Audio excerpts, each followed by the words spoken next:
इसको कैमरे पर आज इस इंजन को गाड़ी से बाहर चलता हुआ देख रहे हैं कि क्या जरूरत पड़ती है ब्रेक के साथ क्लच दबाने की और क्यों। सर अक्सर मैंने देखा है कि इसमें 1 2 3 4 5 6 गियर होते हैं, तो आप बताएंगे वो कहां पर दिख रहे हैं इस समय? और जब आप गियर चेंज करते हैं सर, कहां पर गियर चेंज होता है, देखिए आप जरा। कभी सोचा है तुमने क्यों दबाना पड़ता है तुम्हें क्लच जब तुम दबाते हो ब्रेक? क्या कभी सोचा है क्यों दबाना पड़ता है क्लच गियर चेंज करते हुए? कैसे चेंज होता है गियर तुम्हारी गाड़ी में? कैसे रुकती है गाड़ी तुम्हारी ब्रेक लगाने से?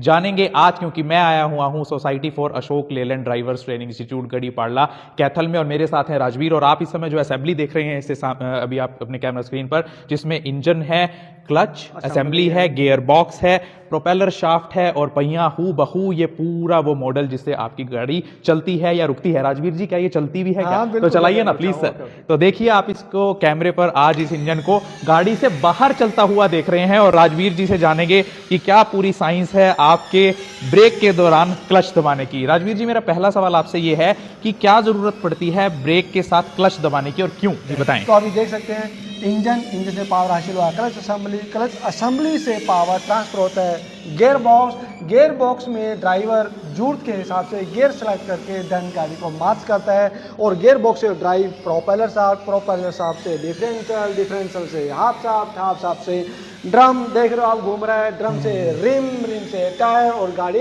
मूव करना शुरू कर देती है। जी, तो हम कहते हैं ना ब्रेक लगाने से पहले क्लच जरूर दबा लेना चाहिए, तो फ्री कर देती है, मतलब आप ये कहना चाह रहे हैं क्लच। तो वो बताएं कहाँ होता है वो प्रोसेस। यहाँ पर अगर देखें हम, जैसे ड्राइवर क्लच पैडल को ऑपरेट करता है, ये रिलीज बैरिंग है, देन रिलीज बैरिंग मूव करके ये टॉगल लीवर आ जाते हैं, टॉगल लीवर को अंदर की तरफ प्रेस करता है, टॉगल लीवर अंदर जाने से जो हमारा प्रेशर प्लेट है वो पीछे आ जाता है, प्रेशर प्लेट पीछे हटने से क्लच प्लेट का जो रिलेशन है फ्लाईव्हील से कट जाता है, जिससे इंजन की पावर केवल इंजन तक ही लिमिट कर जाती है, वो ट्रांसफर गियर बॉक्स में नहीं। जो मैं समझ पा रहा हूं कि गियर बॉक्स और इंजन को जोड़ने वाली जो असेंबली वो है क्लच असेंबली, और जब आप ब्रेक लगाते हैं तो इसको गियर बॉक्स से फ्री करने के लिए या दोबारा जोड़ने के लिए ही इस्तेमाल क्लच असेंबली का होता है। और जब आप क्लच दबाते या छोड़ते हैं तो ऐसे केस में ये देखिए, ये इंजन, ये गियर बॉक्स और ये क्लच असेंबली जब आप क्लच दबाते हैं तो इसको फ्री कर देती है गियर बॉक्स से, यानी इंजन अपना चलता रहता है लेकिन वो गियर बॉक्स तक उसकी पावर नहीं पहुंचती, और जैसे ही आप क्लच को छोड़ देते हैं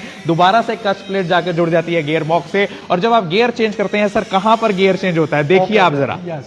ड्राइवर गियर लीवर से जैसे गियर को सिलेक्ट करता है, देन ये आता है सिलेक्टर मैकेनिज्म के माध्यम से शिफ्ट स्टार्ट 4 के द्वारा सेलेक्ट किए गए गियर के प्रोजेक्शन के साथ मैच हो जाती है, देन उसी गियर की ड्राइव को प्रोपेलर शाफ्ट के माध्यम से आगे पास होता है। सर अक्सर मैंने देखा है कि इसमें 1 2 3 4 5 6 गियर होते हैं, तो आप बताएंगे वो कहां पर दिख रहे हैं? यहाँ पर देख सकते हो रिवर्स गियर आ जाता है, ये फर्स्ट गियर आ गया, second gear, third gear, fourth gear, fifth gear, then ये आ जाता है सिक्स्थ गियर, जो सबसे स्पीड में चलाती है। तो ये क्या फर्क हो जाता है कि जब हम 6th गियर पे ले जाते हैं तो गाड़ी तेज चलने लगती है, ऐसा क्या साइंस है यहाँ पर? इसमें क्या होता है, जो गियर रेशो होता है टीथ के आधार पर वो तैयार किए गए हैं।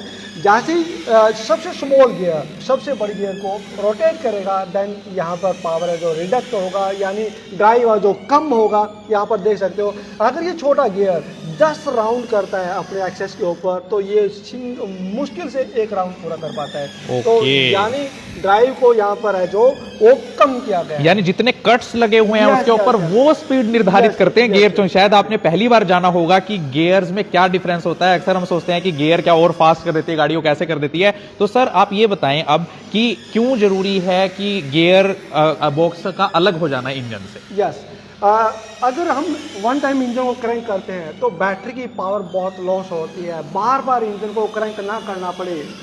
वन टाइम जब इंजन को क्रैंक करते हैं, कंटिन्यू वर्किंग में रहे, तो इस करके क्लच को हम दबा लेते हैं, ब्रेक अप्लाई करते हैं। अगर ब्रेक अप्लाई करने के साथ साथ क्लच को अप्लाई नहीं करते, देन इंजन बार बार शट डाउन होता है। तो आप ये देखिए, प्रोपेलर शाफ्ट जो अल्टीमेटली गियर बॉक्स से आपके इस डिफरेंशियल को जोड़ती है वो प्रोपेलर शाफ्ट है। तो बताएं सर, ब्रेक कहाँ अप्लाई होती है और ब्रेक शूज जरा दिखाएं एक बार। फाइनली जब गाड़ी को हम रोकते हैं, ये देख सकते हो आप, ये ब्रेक शू आ जाता है, ये ड्रम आ जाता है। जैसे ड्राइवर ब्रेक को अप्लाई करता है, देन केम है जो शू को बाहर एक्सपेंड करेगी। केम अगर शू बाहर एक्सपेंड होगा, देन ड्रम को होल्ड कर देंगे, ड्रम के साथ रिम आ जाता है, रिम के ऊपर टायर, गाड़ी रुक जाता है। जी, इंजन होगी, क्लच असेंबली होगी, गियर बॉक्स होगी, प्रोपेलर शाफ्ट हो गया, डिफरेंशियल हो गया। तो इस पूरे सेटअप को हम कैसे यूज कर सकते हैं, इसके बारे में जान के कि रोड सेफ्टी में ये काम आए, एक्सीडेंट्स कम।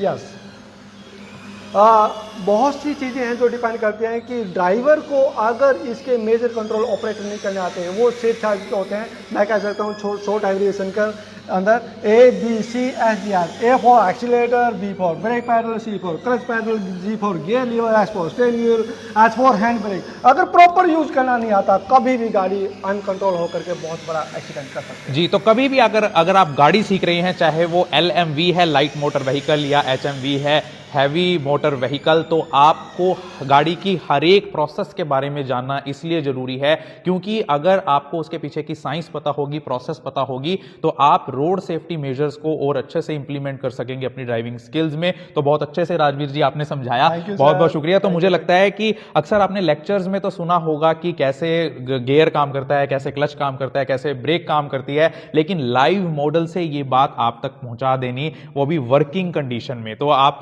कभी भी गाड़ी को चलते हुए उसे खोल कर नहीं देख सकते हैं, लेकिन यहां पर हम देख पा रहे हैं। और आज मेरा भी डाउट क्लियर हुआ सर कि कैसे गियर चेंज होने पर स्पीड बढ़ जाती है, क्योंकि जो उसके अंदर के कट्स हैं वो जितने बारीक होंगे उतनी स्पीड। यानी कह सकते हैं स्मॉल गियर अगर लार्ज गियर को मूव कर रहा है देन जो स्पीड है वो रिडक्ट होगी। अगर लार्ज गियर स्मॉल गियर को ड्राइव करता है देन स्पीड तेज होगी। तो इसीलिए यही साइंस है कि पहले से छठे गियर तक या पहले से पांचवें गियर तक आपकी गाड़ी की स्पीड कैसे बढ़ जाती है और रिवर्स गियर में कैसे वो गाड़ी रिवर्स डायरेक्शन में चलने लगती है। तो मुझे लगता है कि इंजन से लेकर पहियों तक की कहानी जो राजवीर जी ने बताई वो आपके लिए बहुत ही रोचक होगी और आपको भी कई जानकारियां आज पहली बार मिली होंगी। मैं doctor Vinay Gupta, society for Ashok Leyland driver training institute Garhipada Kaithal से।